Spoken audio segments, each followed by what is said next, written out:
Al via i cavalli della quinta corsa, soggetti di 4 anni sulla distanza del miglio, non corre Carmelina Di Mar, sono 6. 1 Carabiniere Pelle, 2 Chris di Cavallina, 3 Cabiria GSO, 4 Costante Jet, 5 Capitan Cash LP, 6 Camilla Jet. Proprio Camilla Jet chiude favorita su Capitan Cash LP.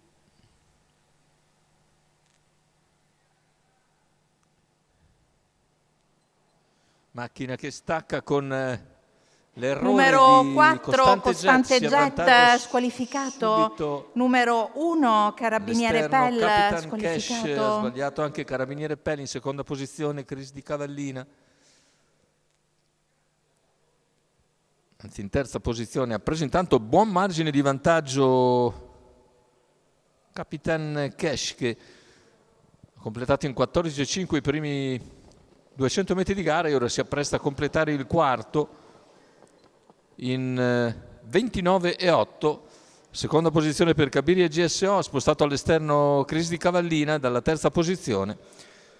Cerca di moderare ora l'andatura Roberto Vecchione in salchi a Capitan Cash LP, che ha preso un po' la mano e ora rallenta infatti nel parziale successivo un 15,9 per arrivare ai 600 in 45,7. All'esterno Chris di Cavallina si trascina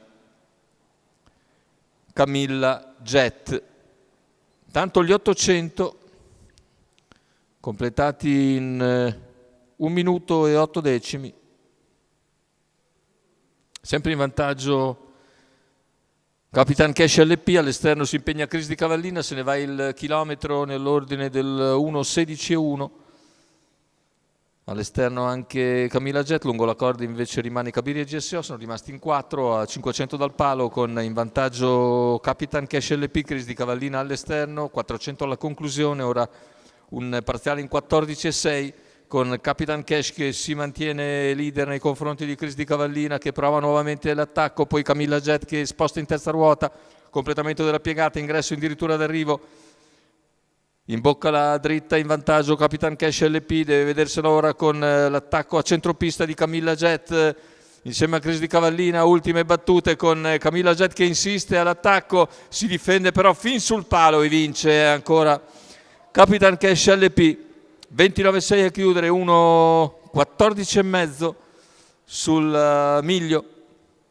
Il successo, il raddoppio a seguire per Roberto Vecchione, che con Capitan Cash LP contiene fin sul palo Camilla Jet, un po' in fotocopia all'arrivo precedente. Roberto Vecchione e Nando Pisacane alle prese in retta d'arrivo, vince questa volta più nettamente di quanto non abbia fatto nella corsa precedente Roberto Vecchione.